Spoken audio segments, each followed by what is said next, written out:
오늘 말씀은 마태복음 9장 27절로 31절까지 말씀입니다.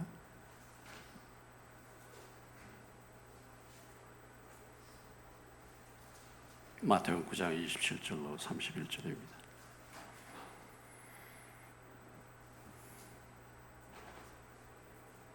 교독합니다. 예수께서 거기에서 떠나가실새 두 맹인이 따라오며 소리질러 이르되 다윗의 자손이 우리를 불쌍히 여기소서 하더니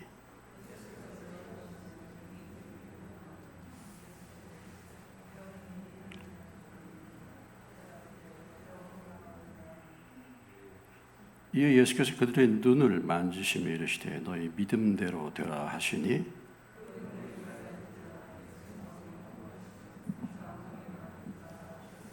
(32절) 같이 그들이 나가서 예수의 소문을 그 온 땅에 퍼뜨리니라. 하나님 아버지, 저희들이 추석절을 맞이해서 가족들을 만나고 또 교제할 수 있는 애 주시고 또 가족들 모두 건강을 붙들어 주신 것을 감사합니다. 오늘도 3일 예배로 저희가 모였습니다. 주님, 적은 숫자가 모였지만 주님, 이 시간에 기록된 사건, 말씀을 통해서 저희들이 주님의 음성을 듣는 시간이 되기를 원합니다.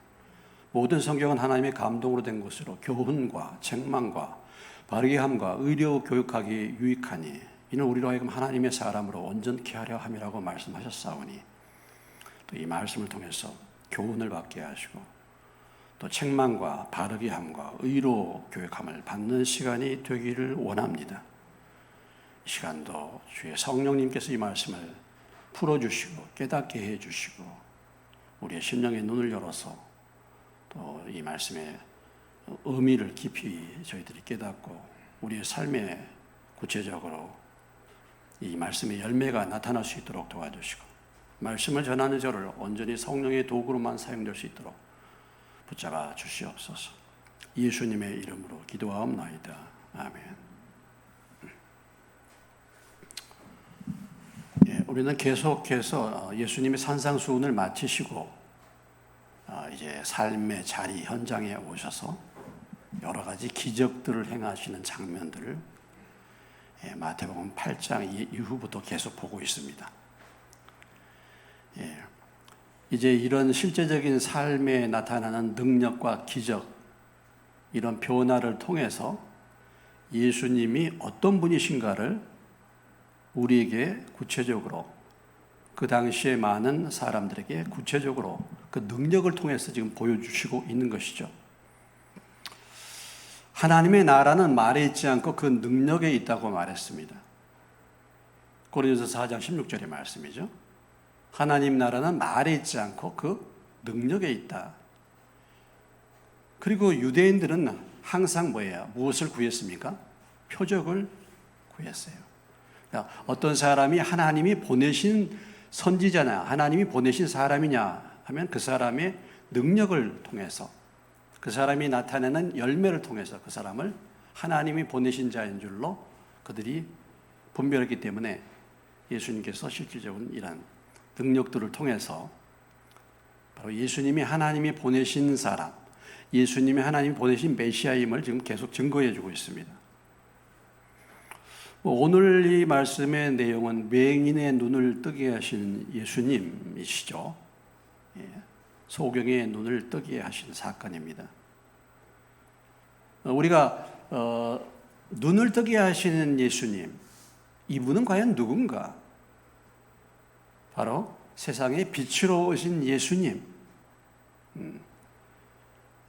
구약 성경에 이미 이사야서에 예언했던 소경의 눈을, 장차 메시아가 오면 소경의 눈을 뜨게 하시겠다 하셨던 그 메시아임을 실제적으로 사람들에게 이제 보여주고 있는 것입니다.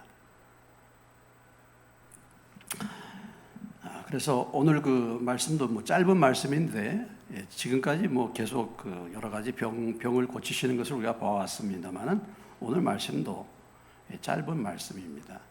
두 맹인이 예수님께 간절히 나와서 고쳐달라, 그런 간구, 그리고 그 간구에 대해서 하나님이 그들의 간절한 간구를 들으시고 그들을 치유하시는 그런 내용이 나와 있습니다. 간단한 내용입니다. 사실 보면은. 자, 그러면 오늘 먼저 27절로 28절의 말씀을 우리가 다시 한번 주목해 보시면서 또 이 말씀을 통해서 우리가 주의 음성 듣기를 원합니다. 예수께서 거기에서 떠나가실새 두 맹인이 따라오며 소리질러 이르되 다윗의 자손이여 우리를 불쌍히 여기소서 하더니, 예수께서 집에 들어가심에 맹인들이 그에게 나오거늘 예수께서 이르시되 내가 능히 이 일 할 줄을 믿느냐 대답하되 주여 그러하오이다 하니 였습니다. 예수께서 거기에서 떠나가셨다. 거기라는 장소는 어디입니까? 해당장 야이로의 집에서 야이로의 딸을 치료했던 죽은 야이로의 딸을 살린 그 현장입니다. 그곳에서 떠나가셨는데 두 맹인이 따라오면서 소리를 지르고 다윗의 자손 예수여 우리를 불쌍히 여겨달라.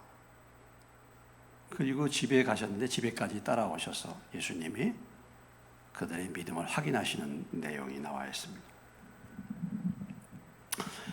자, 맹인들의 간절한 간구죠. 우리가 지난 시간에도 살펴봤지만은, 죽을 병에 든 사람이라든지, 12년 동안 낫지 못했던 혈류병에 걸린 여인이라든지, 이런 사람들이 치료받는, 또 오늘 이 맹인이 치료받는 중요한 하나의 전환점, 중요한 요인은 간절함입니다.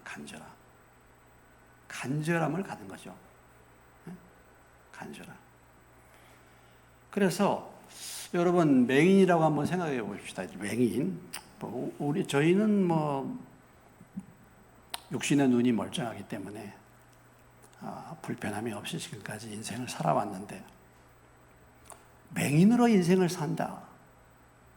한번 생각을 해 보십시오. 맹인으로 인생을 살면 어떻게 되겠습니까? 보지 못하니까 얼마나 답답하겠습니까? 또 어떤 일들이 있겠습니까? 자기 혼자서는 삶을 살 수가 없는 존재죠. 얼마나 불편하겠습니까? 얼마나.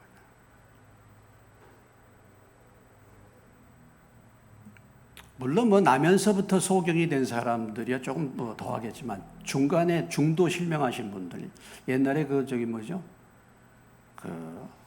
이효한 목사님인가? 안요한 목사님, 그분은 중도에 실명하지 않습니까? 그래서 자살하려고 하셨죠. 자살 시도도 하고. 정말 불편하고 남의 도움이 없이는 인생을 살아갈 수 없는 그런 인생이죠. 불행한 인생이라고 할 수 있습니다. 그렇죠? 불행하고. 여러분, 지금이야 이제 시각장애인 해가지고 걸어가는데 여러 가지 이제 점자도 개발이 됐고, 이렇게 맹인이라도 시각장애인을 위해서 여러 가지 시설과 또 인격적으로도 지금 장애인들을 다 이렇게 한 사람의 인격으로 지금 대화하는 시대가 왔지 않습니까? 근데 저희 어렸을 때만 해도 그런 어떤 지체장애가 되면 얼마나 주변에서 사람들 놀렸습니까?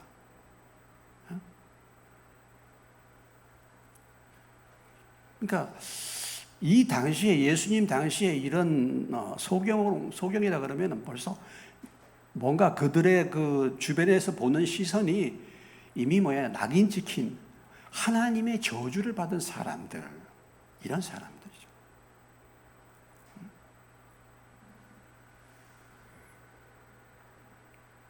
그러니까 이렇게 아주 간절한 어떤 절박한 문제들, 지난 시간에도 우리가 계속 지금 병자들을 치료하는 그런 과정들을 보면서 그 절박한 문제에 지금 직면한 사람들 아니겠습니까? 그들의 간절함이죠. 그래서 따라오며 소리를 질렀다. 따라오며 소리를 질렀다. 그러죠. 예. 그러니까 참 그들이 얼마나 간절했는가를 우리에게 보여주고 있습니다. 따라오면서 소리를 지르는 거예요. 따라오면서 소리를 질렀습니다. 제가 전에 교제했던 브레드린 처치라는 교회가 있습니다. 브레드린 처치는 이런 교파교회가 아닙니다. 교파교회가 아닌데요. 구원파하고는 조금 다릅니다. 근데 뭐 많은 경우에 구원파도 그래요. 구원파도 그렇게 가르칩니다. 하나님이 우리를 다 아시는데 기도할 때 그렇게 꼭 소리를 크게 지를 필요가 있느냐? 이렇게 가르쳐요. 예. 예. 하나님이 이미 우리에게 필요한 모든 것을 아시고 모든 문제를 해결해 주셨는데 꼭 그렇게 소리 질러서 꼭 그렇게 요란하게 기도할 필요가 있느냐? 하나님이 귀가 먹으셨느냐? 그건 잘못된 것이다. 이렇게 가르칩니다. 제가 그걸 이제 제가 그런 얘기를 제가 들으면서 참 하나밖에는 모르는구나 이런 생각이 들었어요. 그들이 참 성경을 깊이 안다고 하는 모임입니다. 그런데 제가 참 성경에 보면 부르짖으라는 얘기가 얼마나 많이 나오는데요. 너는 내게 부르짖으라. 내가 내게 응답하겠고 내가 알지 못한 비밀한 일을 내게 보이리라. 에레미야 33장에도 그렇게 말씀하고 있지 않습니까? 부르짖으래요. 부르짖으라. 소리를 지금 상황이 절박한데 소리를 지르지 않을 수가 없는 거죠. 그래서 뭐 우리가 그래요. 어떤 사람은 난 소리 지르기 때문에 기도가 막힌다. 물론 뭐 성격적으로 그럴 수 있습니다. 소리 지르면. 그런데 우리가 또 간절함을 가지고 소리를 지를 필요가 있는 것이죠. 오늘 이 두 맹인을 생각해 보십시오. 소리를 질렀다 그러잖아요. 성경을 정확하게 봐야 돼요. 성경을 한쪽만 봐서는 안 되잖아요. 소리를 질렀어. 간절함은 소리를 지르게 만듭니다. 그렇죠? 간절하면 소리를 지를 수밖에 없어요.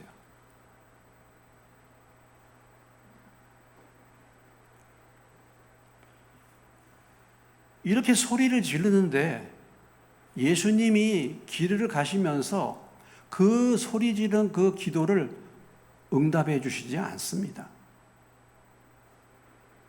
예수님이 지금 길 가시는데 다윗의 자손 예수여 우리를 불쌍히 여겨 달라고 소리를 지르는데 예수님이 그냥 가시는 거예요. 그렇게 간절히 부르면 그 자리에서도 고칠 수 있지 않습니까? 무슨 문제냐? 그런데 예수님은 그냥 가시는 겁니다. 그래서 집으로 가시는 거예요. 집에 들어가시는 뭐 이 집이 예수님의 집이신지 이게 지금 이제 가버나움이라고 본다면 아니면 누구 다른 집이든지 하여튼 집에 들어가셨는데 거기까지 따라갔다 보면 따라가 집에 맹인들이 그에게 나오거늘 집까지 따라 들어가. 그러니까 간절함이죠. 또 중간에 포기하지 않는 끈질김이 필요합니다. 여러분 기도 응답에 있어서 중요한 것은 간절함과 끈질김이 필요해요. 한두 번 기도해가지고 응답 없으면 그만두는 게 아니죠. 끝까지 따라가는 것입니다. 간절함과 이런 끈질김 그리고 더 나아가서는 믿음이 필요했죠. 믿음. 소리를 질러 따라왔습니다. 그런데 오늘 그 맹인들이 이제 기도하는 거 아니겠습니까? 기도. 지금 그들의 소원을 얘기하는 거잖아요. 근데 이 기도할 때에 어떤 단어를 사용하는가 굉장히 중요해요. 기도할 때 어떤 단어를 사용하는가? 오늘 이들이 예수님을 부를 때 이렇게 불렀습니다. 다윗의 자손이여 이렇게 불렀어요. 다윗의 자손이요. 그리고 28절에 보면 뭐라고 불렀습니까? 또 내가 믿느냐 대답하되 28절에 뭐라고 지금 말하고 있습니까? 주여 했단 말이죠. 우리가 마태복음에 보면 예수님을 다윗의 자손, 아브라함과 다윗의 자손 예수 그리스도의 족보라. 마태복음 1장 1절에 보면은 다윗의 자손으로 이 마태복음이 시작이 됐습니다. 아브라함과 다윗의 자손 예수 그리스도의 계보라. 다시 말한다면 메시아는 다윗의 계보를 통해서 오는 거예요. 메시아는 다윗의 자손으로 오시는 겁니다. 그래서 아브라함과 다윗의 자손의 족보, 예수님은 거기 바로 다윗의 자손으로 오시는 메시아다라는 것을 지금 마태복음에서 말하고 있는 것입니다. 그런데 이 맹인들이 이 예수님을 다윗의 자손이라고 불렀다는 것이죠. 그 누구도 다윗의 자손이라고 부른 사람이 아직 없습니다. 이게 처음으로 지금 마태복음에 들어와서 처음으로 다윗의 자손이라고 부릅니다. 이 다윗의 자손이라고 부르는 그런 내용들이 이제 몇 차례 나오긴 하는데요. 잠깐만 우리 15장으로 가보시겠습니다. 마태복음 15장이요. 마태복음 15장입니다. 마태복음 15장 22절 보세요. 찾으셨습니까? 25페이지. 가나안 여자 하나가 그 지경에서 나와서 소리질러 이르되 주 뭐예요? 주 다윗의 자손이여 나를 불쌍히 여기소서. 누가 얘기했죠? 가나안 여인이에요. 오히려 이 이방인인 가나안 여인이 예수님을 부르기를 다윗의 자손이라고 부릅니다. 20장에 가보시면요.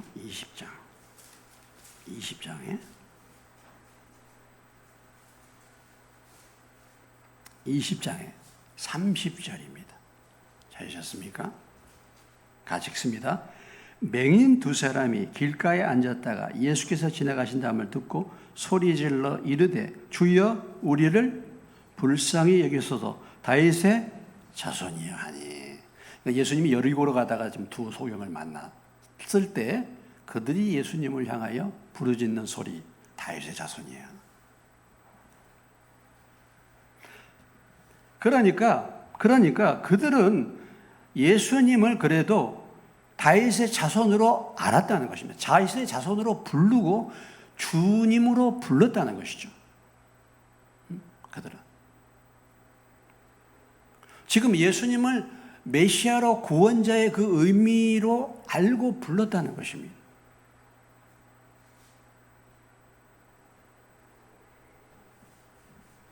우리가 주님을 어떻게 부르느냐, 하나님 아버지를 정말 아버지라고 부르느냐, 어떻게 부르느냐, 굉장히 중요한 것이죠.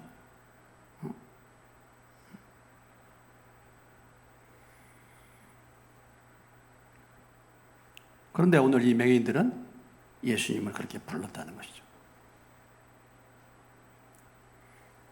그리고 그들이 기도하는 또 한 가지 기도의 제목은 우리를 불쌍히 여기소서. 주여 눈을 뜨게 하소서. 이런 기도가 아니라 우리를 뭐예요? 불쌍히 여기소서. 이렇게 기도의 단어를, 기도의 언어를 그렇게 선택해서 사용한 것이죠.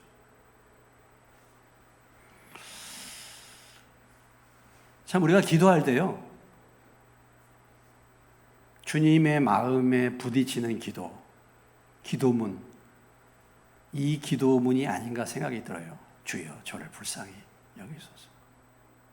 예. 우리가 주님 앞에 나아갈 때마다 우리가 주님 앞에 기도해야 될 기도의 내용, 주여 저를 불쌍히 여기소서. 예. 주님 이것도 해주시고 저것도 해주시고 이것도 고쳐주시고 이것도 해주시고가 아니라 주님 나를 불쌍히 여기소서. 이것은 참 주님이 받으시는 보편적인 기도의 제목입니다. 기도의 내용입니다. 겸손한 기도의 내용이에요. 네? 겸손. 제가 여러분들을 위해서 기도할 때 많이 쓰는 표현입니다. 주님, 우리 그 집사님을 불쌍히 여겨달라고. 예수님이 세상 사람, 자신을 십자가에 못 박는 자들 향하여 예수님이 뭐라고 기도했습니까? 주여 저들을 불쌍히 여겨달라고. 저들이 하는 일을 모릅니다. 그렇죠. 주님 저를 불쌍히 여겨주세요.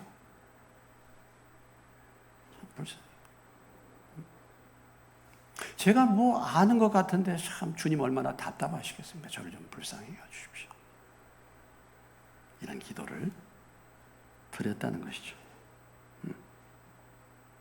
그리고 그들이 집에까지 따라오셨다라는 것이죠. 집에까지. 예. 그런 자들을 향하여 집에 따라갔을 때 예수님이 이제 그들을 좀 더 뭐예요? 개인적으로 만나죠. 집에 들어오니까. 어쩌면 공개적인 장소에서 만난 것보다 개인적인 만남이 더 필요해요. 우리가. 예? 개인적인 만남. 교회 안에서 예수를 믿는 것 같지만 개인적으로 예수님을 만났느냐? 이게 중요하죠. 부부가 교회를 다녀. 부인 집사님 믿으면 좋아. 남편은 그냥 따라다녀. 남편이 생각할 때 우리 부인 집사가 믿음이 좋으니까 내가 나중에 천국에 갈 때 우리 부인 집사 치마금 붙들고 나도 갈 수 있겠다. 이렇게 생각하는 경우 있잖아요.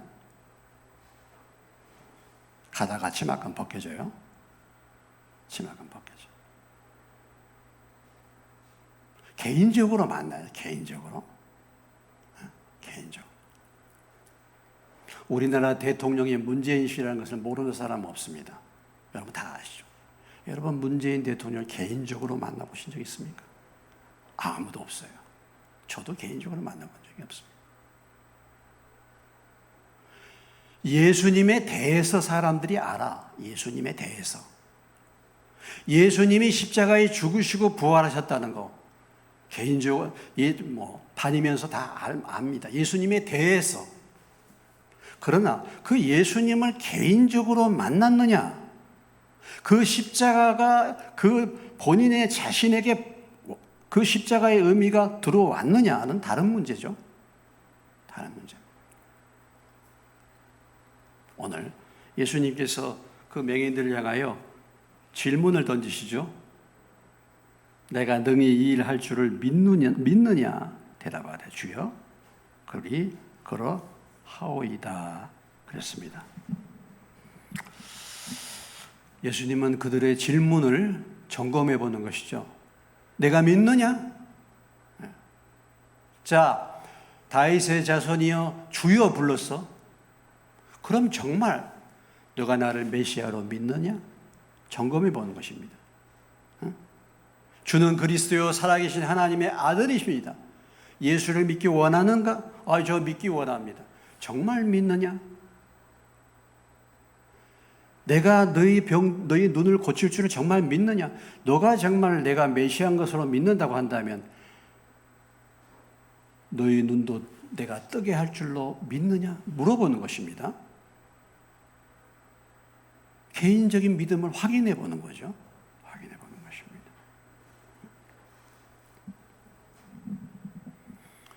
그들의 소원, 그들의 간절함에 대해서 그들의 간절함이 진실인지 아닌지 여부를 확인해 보는 거예요. 또 한 번. 우리가요, 신앙생활하고 교회에 나와서 하나님을 찾고 기도한다 하지만 정말 그 기도의 제목이 정말 간절한 기도의 제목입니까? 정말 변화받기 원합니까? 아닌 경우 많아요. 정말 세상 것을 끊기 원합니까? 주여 세상 것 끊기 원합니다. 나 돈을 난 사랑하고 싶지 않습니다. 돈 끊기 원합니다. 정말입니까? 정말이냐 너 그거? 정말로 참으로 끊기를 원해? 너 정말 나를 따라오려고 하냐? 주님이 가시던 곳에는 내가 어디든지 따라가겠습니다. 한 서기관이 나와서 물었죠. 그러니까 예수님 뭐라고 했습니까? 야, 여우도 굴이 있고 공중에 나는 새도 집인데 나는 머리 둘 곳이 없다. 너는 나 따라오겠느냐? 물었더니 어때요? 서기관이 안 따랐죠.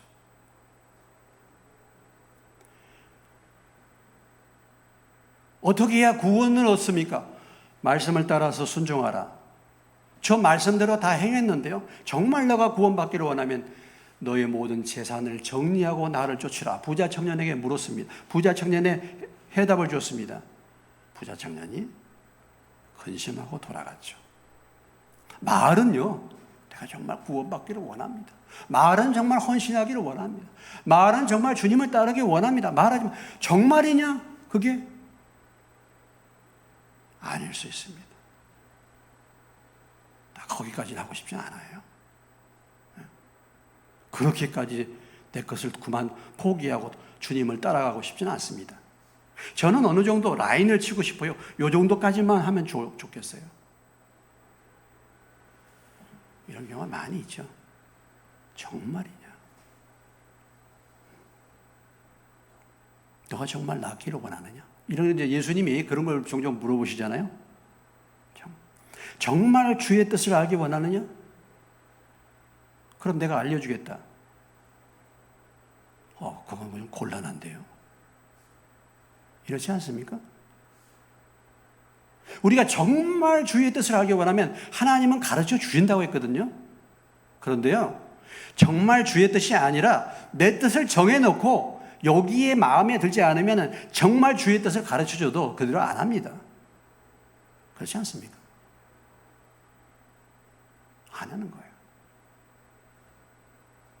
그래서 주님이 물어보는 것입니다. 너가 정말 믿느냐? 그게 정말이냐?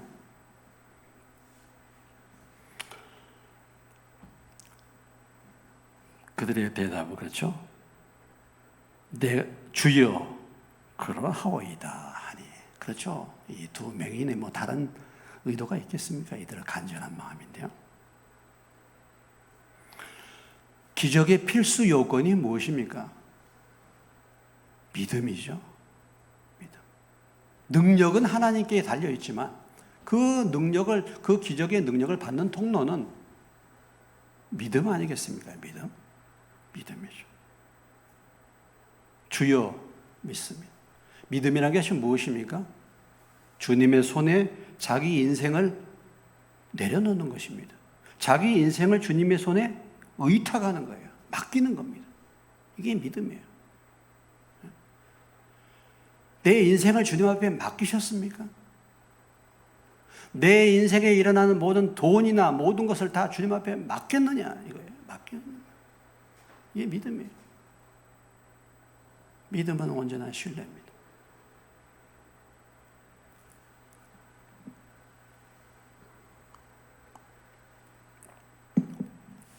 오늘 이 맹인들의 모습을 통해서 우리에게 어떤 교훈을 주십니까? 이런 사건들마다 우리가 다시 되풀이하는 것이지만 이들이 간절한 문제가 있기 때문에 그들의 주님 앞에 나아가는 것은 간절함이었다는 것이죠. 간절함과 끈질김과 믿음을 가지고 주님 앞에 나아갔다. 오늘 우리들의 문제가 무엇입니까? 저와 여러분의 문제가 무엇입니까? 계속 말하고 있지만 이런 간절함이 없다는 거죠. 우리 인생의 삶에 이렇게 간절한 문제가 또 없습니다. 그런 경우가 많이 있잖아요.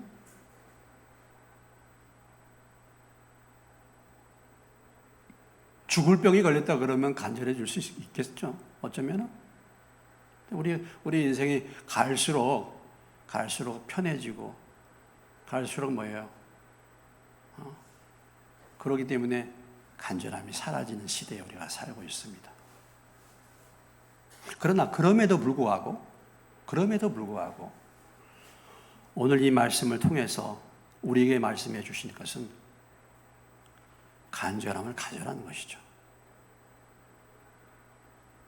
심령이 가난해지라는 것이죠. 우리가 살기가 편해지고 우리에게 많은 것들이 우리에게 주어진다 할지라도 우리의 심령은 배부르지 말아야 된다는 거죠. 세상의 것들로 풍성해지고 많아져서 그런 것들은 풍성한다 할지라도 내 심령은 가난해져야 된다는 것을 말씀해 주고 있는 거 아니겠습니까? 세상의 것들이 좋다 보니까 내 심령이 부해져요. 돈이 많아지면 저희가 배불러서 하나님을 잊을까 한다. 잠언 30장에 야게의 아들 아굴의 기도에 있어서 그렇게 기도했죠. 내가 너무 돈이 많아지면 배부를까? 그래서 주님을 잊어버릴까? 걱정한다. 그랬죠?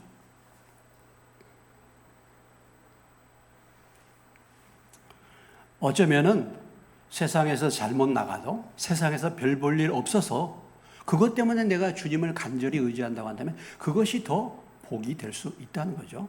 그렇지 않습니까? 예. 그게 복이 될 수 있어요. 내가 다른 사람도 풍성하지 못하고 다른 사람보다 가난하고 다른 사람보다 뭔가 세상적으로 잘 못 나가도 그런 것으로 인해서 나의 부족함으로 인해서 내가 주님 앞에 더 간절한 마음으로 내 심령이 가난하고 겸손해질 수 있다고 한다면 그것이 은혜죠. 왜냐하면 하나님께 가까워지는 것이 복인 줄로 믿습니다. 예. 하나님께 멀어지는 것, 이것이 저주라 그랬죠.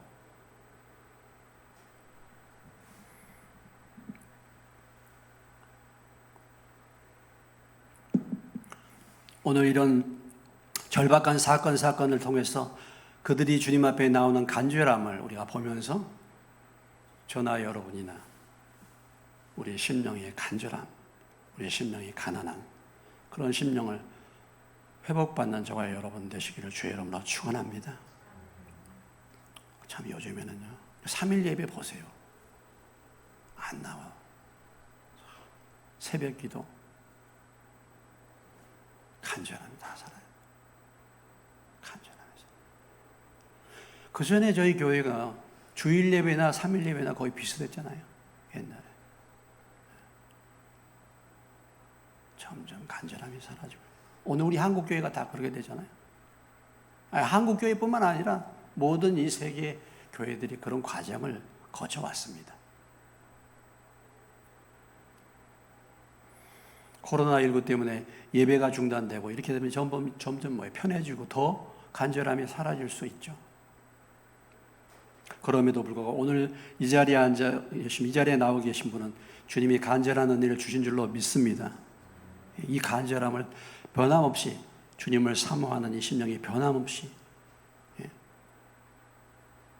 가난한 심령이 가난한 은혜와 복을 사모하시기를 주의 이름으로 축원합니다. 그런 자를 향하여 예수님이 이제 드디어 그들의 눈을 열어주십니다. 29절로 31절 이에 예수께서 그들의 눈을 만지시며 이르시되 너희 믿음대로 되라 하시니 그 눈들이 밝아진지라. 예수께서 엄히 경고하시되 삼가 아무에게도 알리지 말라 하셨으나 그들이 나가서 예수의 소문을 그 온 땅에 퍼뜨렸다. 예수님이 눈을 뜨게 하셨습니다. 예수님은 어떻게 눈을 뜨게 하셨습니까? 여기 만지셨죠. 눈을 만지시면서 안수하셔서 고치셨습니다. 꼭 안수해서 고치는 경우도 있고 요한복음 9장에 보면은 나면서부터 소경된 자를 고칠 때는 어떻게 고쳤습니까? 이렇게 침을 뱉어가지고 진흙을 해가지고 눈에다 바르고 그 다음에 실로암 못에 가서 씻어라. 그런 방법을 사용하시다 하셨죠. 예. 꼭 방법이 중요한 것은 아닙니다. 그리고 말씀을 선포합니다. 내 믿음대로 되라. 내 믿음대로 되라. 자, 소경의 눈을 뜨게 하신 주님, 누가복음 4장에 가보시면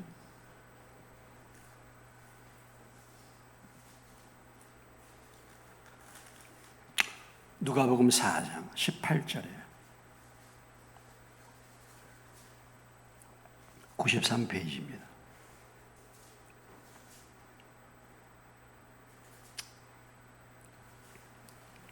(18절) 다 같이 읽겠습니다.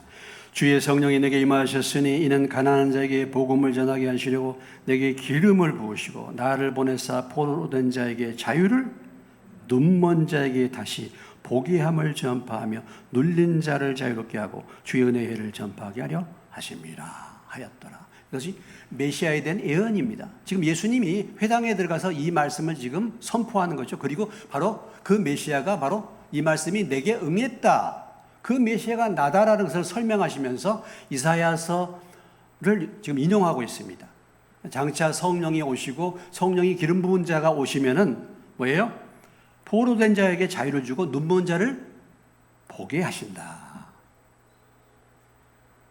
오늘 이 눈먼 자의 눈을 뜨게 하심으로 인해서 바로 예수님이 그 언약한, 그 약속한 메시아임을 우리에게 보여주고 있는 것이죠.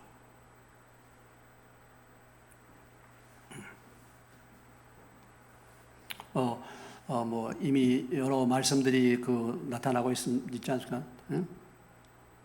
나는 세상의 빛이니 나를 따르는 자는 뭐야? 어두움에 다니지 아니하리라. 요한복음 8장 12절의 말씀입니다. 요한복음 1장 1절에 보면 1절 이하에 보면 빛으로 왔다 이거예요. 내가 빛이 어둠에 빛이 돼 어둠이 깨닫지 못했다 그랬습니다. 빛으로 오신 주님, 어둠 속에 있던 심령의 눈을 열어줘서 볼 수 있게 하시는 그 주님, 그 메시아이심을 이 사건을 통해서 우리에게 보여주고 있는 것이죠. 그래서 그들의 눈이 밝아졌다 그랬습니다. 밝아졌다.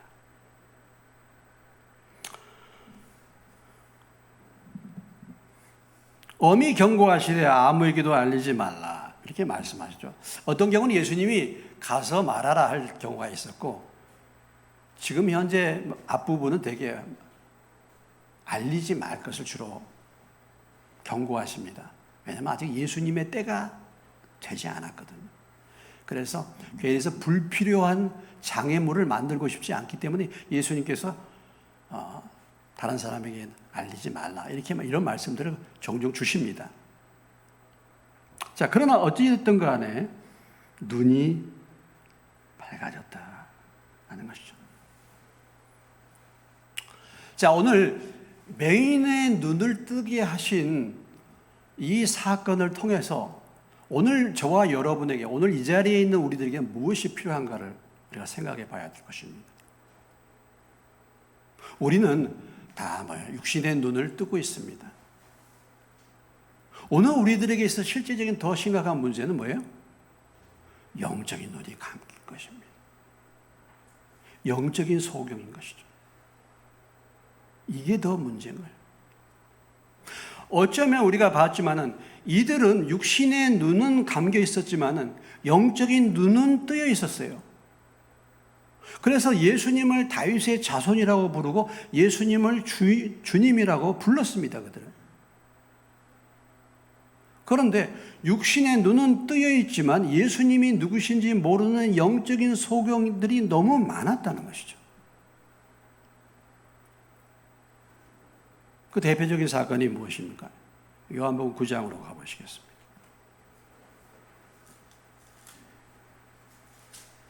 요한복음 9장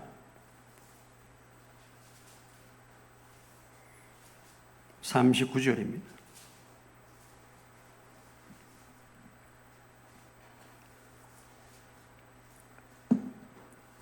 요한복음 9장 39절로 41절의 말씀, 161페이지 찾으셨으면 한 목소리 읽겠습니다. 예수께서 이르시되 내가 심판하러 이 세상에 왔으니 보지 못하는 자들은 보게 하고 보는 자들은 맹인이 되게 하려 함이라 하시니, 바리새인 중에 예수와 함께 있던 자들이 이 말씀을 듣고 이르되 우리도 맹인인가? 예수께서 이르시되 너희가 맹인이 되었더라면 죄가 없으려니와 본다고 하니 너희 죄가 그대로 있느니라. 지금 육신의 눈은 멀쩡히 뜨고 있는 바리새인들입니다. 근데 그들은 본다고 했어요. 근데 예수님이 누구신지를 보지 못했죠. 육신의 눈은 떠 있는데 영적인 눈은 감겨 있는 사람들입니다. 예, 대표적인 바리새인들이었죠.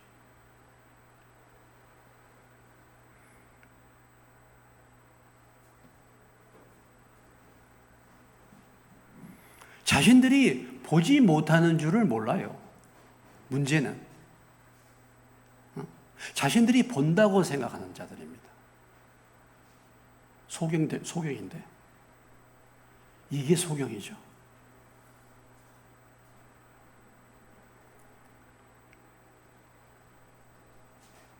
육신의 눈은 떴는데 영적인 눈은 감긴 것입니다. 그래서요, 다시 마태복음으로 돌아오시면 마태복음 15장 14절에 가보시겠습니다. 아니, 우리가 저기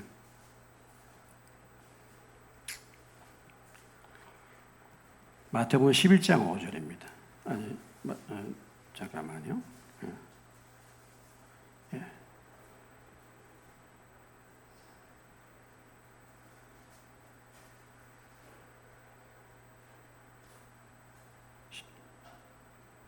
15장, 네, 그대로 15장. 네, 15장 14절입니다. 자, 15장 14절입니다. 네, 같이 읽겠습니다. 그냥 들어와 그들은 맹인이 되어 맹인을 인도하는 자로다. 만약 맹인이 맹인을 인도하면 둘이 다 구덩이에 빠지리라. 예. 바리새인들에 대해서 말한 말이죠. 이들은 뭐라고 표현하고 있죠 지금? 소경. 여러분이 잘 알다. 소경이 소경을 인도한다. 그런 말 들어보셨죠? 소경입니다. 23장에 가시면 마태복음 23장은 바리새인들에 대한 얘기입니다. 마태복음 23장에 가보시면요.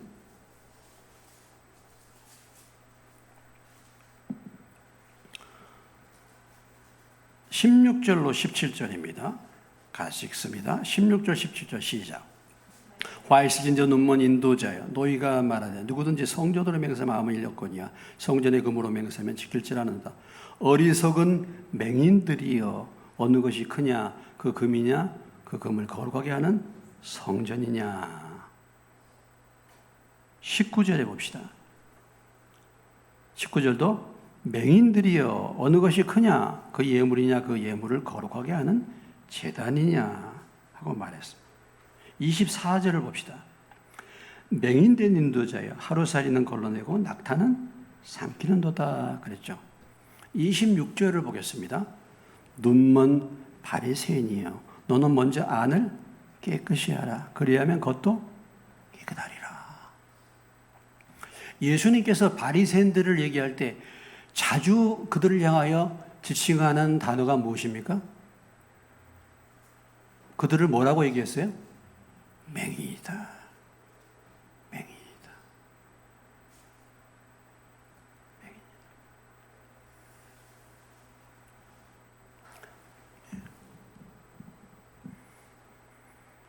우리가 이미 마태복음 7장에서 다시 한번 우리가 알고 있는 말씀이 자주 인용하는 말씀인데 7장으로 가보시겠습니다. 마태복음 7장으로 옵니다. 9장에서 7장으로 옵니다. 22절로부터 23절 이미 잘 아는 말씀입니다. 같이 읽겠습니다. 그날에 많은 사람이 나더러 이르되 주여 주여 우리가 주의 이름으로 선지자 노릇하며 주의 이름으로 귀신을 쫓아내며 주의 이름으로 많은 권능을 행하지 아니하니까 하리니 그때 내가 그들에게 밝히 말하되 내가 너희를 도무지 알지 못하니 불법을 행하는 자들아 내게서 떠나가라 하리라 그랬습니다. 지금 이 사람들은 굉장한 사람들이에요. 여러분 신앙생활하면서요 선지자 노릇 해봤습니까? 말씀 잘 가르쳐 보셨습니까? 예? 하나님으로부터 어떤 예언의 말씀이라고 받아가지고 전했는데 그 말씀이 이렇게 이루어진 것 체험해 보신 적 있습니까? 선지자 노래 한 거예요. 여러분, 귀신 쫓아내보신 적 있으십니까? 예? 귀신 쫓아내신 내보신 분들.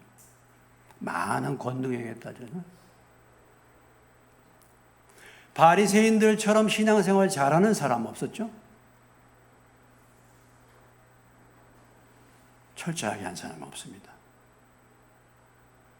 그렇기 때문에 이들은 우리는 반드시 하나님의 백성이야.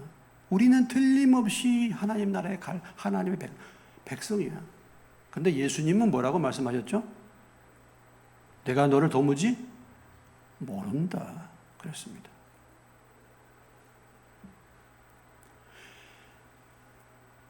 예수님의 시각으로 볼 때 그 눈이 열려야지 그게 보이는 건데 지금 내 눈이 멀어 있기 때문에 나는 신앙생활을 굉장히 잘하고 정상적으로 하고 있다고 지금 생각하고 있는 것입니다.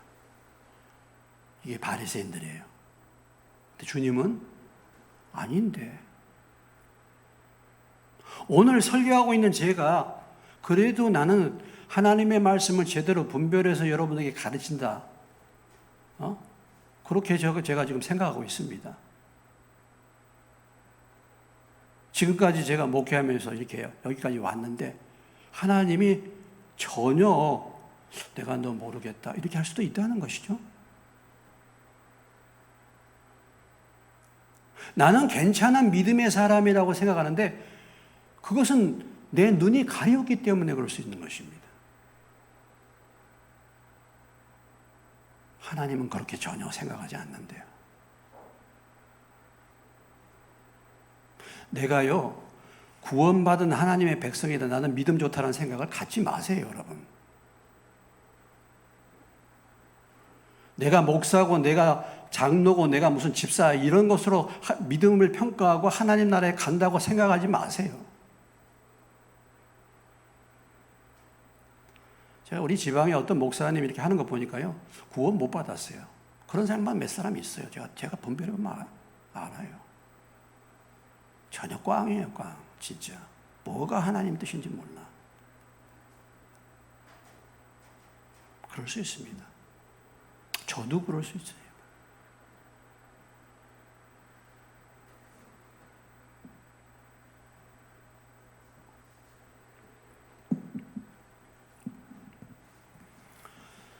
우리가 신앙생활하면서 성령이 오시면은 눈이 밝아지는 거 아니겠습니까? 예? 그렇지 않습니까?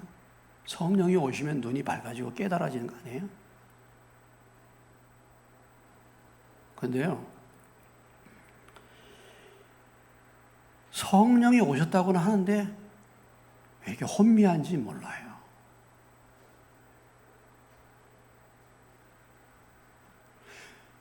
저주 중에 저주가 무엇입니까? 저주 중에 저주는요, 영적인 소경되는 것입니다. 눈이 막히고 귀가 닫힌 거예요. 이게 저주예요. 이게 저주예요. 다른 게 아니에요. 이 세상 사람들은 다 영적인 눈이 감겨 있지 않습니까? 허물과 죄로 죽었지 않습니까? 허물과 죄로 죽어 있는 상태죠. 안 들리는 상태입니다. 보이지 않는 것입니다. 그럼 우리가 예수 믿고 성령이 오시면 우리 영이 살아나는 것인데 보이는 거죠, 이제. 눈이 열리는 것이고 귀가 열리는 것입니다. 그런데 예수 믿었다고 하는데 전혀 안 보여. 전혀 들리지가 않아요.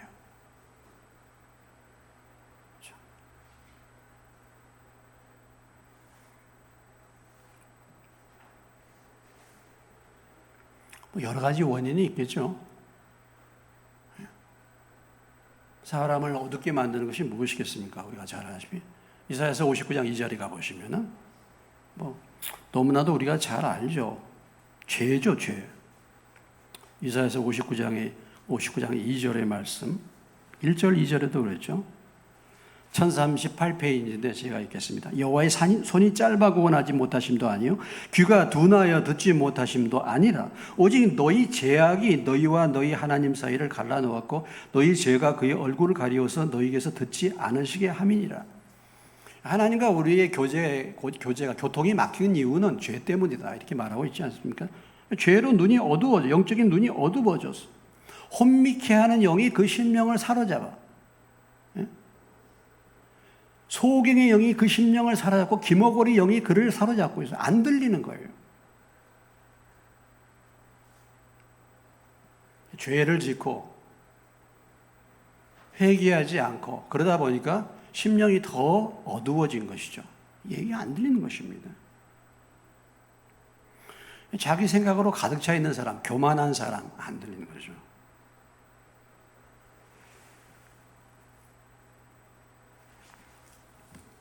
자, 우리의 영이 밝아지는 거, 우리의 영적인 눈이 띄어지기 위해서는 무엇이 필요하겠습니까?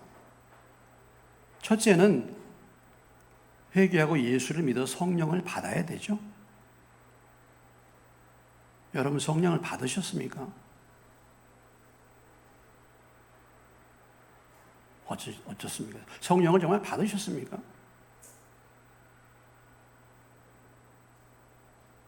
두 번째는 마태복음 5장에 다시 가보시겠습니다. 마태복음 5장 8절입니다.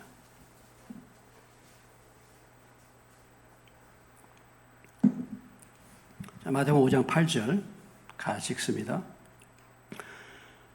5장 8절 시작. 마음이 청결한 자는 복이 나니 그들이 하나님을 볼 것이다. 그러니까 하나님의 세계가 열려지는 것, 그것은 마음이 청결한 것입니다. 마음이 단순해져 비어져 있는 상태죠. 마음이 깨끗해진 상태. 그러면 하나님 나라가 보이는. 그러니까 예수 믿고 성령을 받았다고는 말하는데 내 마음이 세상의 것들로 이런저런 생각으로 내 욕심으로 가득 차 있어요. 그러면 영적인 소경이 되는 거죠.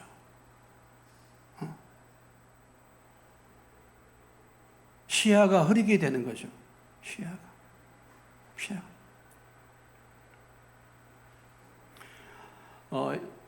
옛날에 OHP라는 거 있습니다. 여기다가 이제 저기를 올려두면은 저쪽에 상이 비치는 거죠. 깨끗하게. 그래서 이제 옛날에 그런 거 많이, 지금은 이렇게 하지만은 옛날에 그거 이제 올려놔요. 그러면 여기 있는 거울을 깨끗하게 닦아야지 여기다가 투시물을 놓으면은 잘 보이는 것이죠. 이게 여기 반사 거울이 깨끗해야지 확실하게 보입니다. 내 심령이 깨끗해야지 확실한 상이 맺히는 거예요.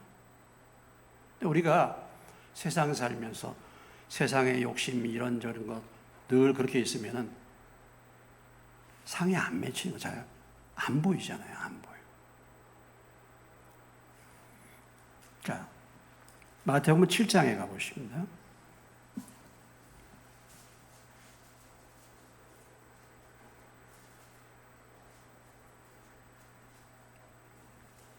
(7장 5절입니다) 우리 잘 아는 말씀이죠. 읽습니다. 시작. 외식하는 자야, 먼저 내 눈 속에서 들보를 빼어라. 그 후에야 뭐예요? 밝히 보고 형제의 눈 속에서 티를 빼리라. 자, 여기 영안이 열리는 거, 영안이 열리는 비결에 대해서 말씀하고 있죠. 뭡니까? 내 속에서 뭘 먼저 빼는 거야? 들보를 빼내는 거야. 들보를. 근데 이 들보를 빼내는 것이 무엇을 보고 들보를 발견하는 것입니까? 형제의 눈 속에 있는 티를 보고. 참 이거 어려운 말씀이에요. 내가 같이 사는데 아내의 티가 훨씬 더 크게 보여요. 티로 안 보여. 들보로 보이는 거예요. 상대방. 다 상대방이 들보로 보여요. 나는 티야. 그런데 상대방이 티로 보이고 그 상대방의 티가 내게 들보로 보인다는 거예요. 거기에서 내 들보를 뺄 때 내 눈이 밝아진다는 거예요.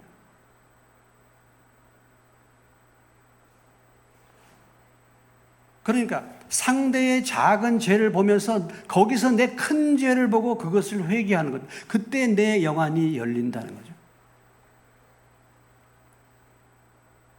오늘 이 시대는 상대의 작은 티를 보고 막 비판하고 비방하는 시대입니다. 보세요. 이 세상에 보면. 얼마나 이 비난이 난무하는 시대입니까? 여러분, 유튜브나 이런 데 보세요. 정치계도 보세요. 막 비판이죠. 비판의 영으로 충만하게 차 있습니다. 뭐 조국 사태 그러냐. 조국 그 양반 얼마나 비판을 많이 합니까? 그 페이스북에. 근데 그게 다 자기에게 걸리는 거예요. 나중에 보니까. 정치가 그래요. 세상에요. 거기에서 내 들보를 보는 거예요. 내 아내의 작은 티를 보고 거기서 큰 내 죄를 발견하는 것입니다. 이거 쉬운 게 아니죠. 우리 집사님이 참 그걸 보고서 야 정말 답답하다. 하나님이 목사를 볼 때 얼마나 답답하겠는가. 그분은 티고 그것이 내 들보로 보이는 거고 쉬운 게 아니에요. 내 들보로 알고 그것을 회개할 때, 그걸 뽑아낼 때 눈이 열리는 거예요. 여러분들이 성경에 나타나는 모든 사건들 있잖아요. 모든 사건들, 누구의 불순종, 그 사람의 불순종보다 내가 하나님 앞에 훨씬 더 불순종하는 사람이야. 이걸 발견하고 거기에 대해서 철저하게 회개한다면 여러분의 눈이 밝아지게 될 줄로 믿습니다.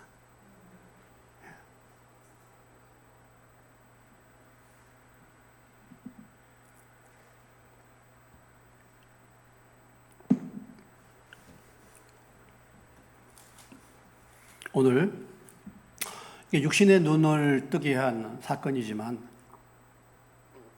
이들은 육신적으로 눈을 감았지만 영적으로는 예수님이 누군가를 안 사람들이었죠. 오늘 저와 여러분의 문제는 그래 육신의 눈은 떴지만 어쩌면 예수를 믿어서 영의 눈이 떠있다고 하지만 전혀 영적으로 어두운 그런 삶을 지금까지 살고 있는 많은 교인들이 있는 것을 볼 수 있습니다.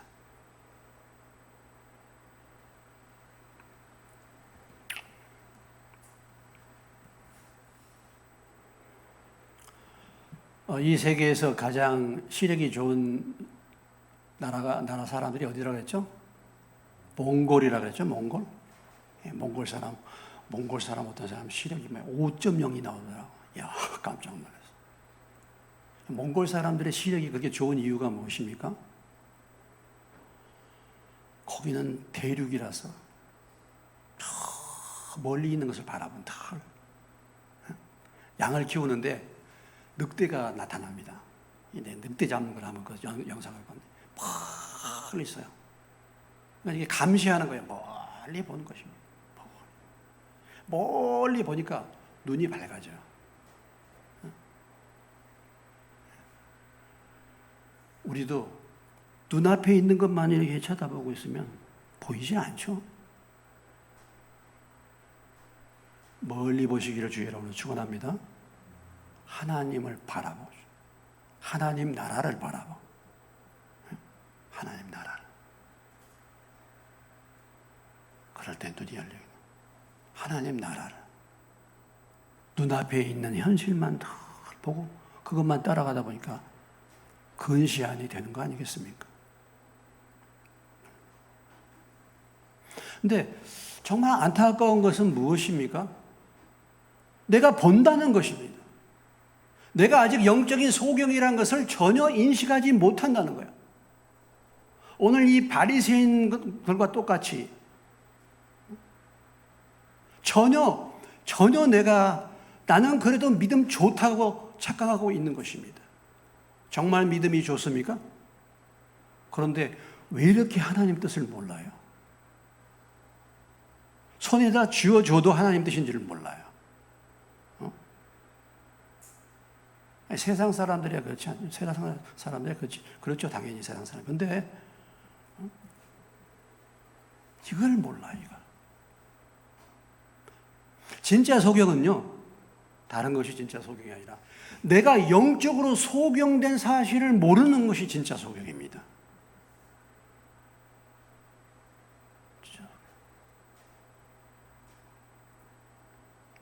오늘 우리가 그 사실을 다시 한번 발견하고, 오늘 이 두 맹인이 예수님을 따라가면서 다윗의 자손이여 우리를 불쌍히 여겨 주소서 하는 것처럼, 오늘 저나 여러분이 날마다 주여 나는 영적인 소경입니다. 나는 보이지 않아요.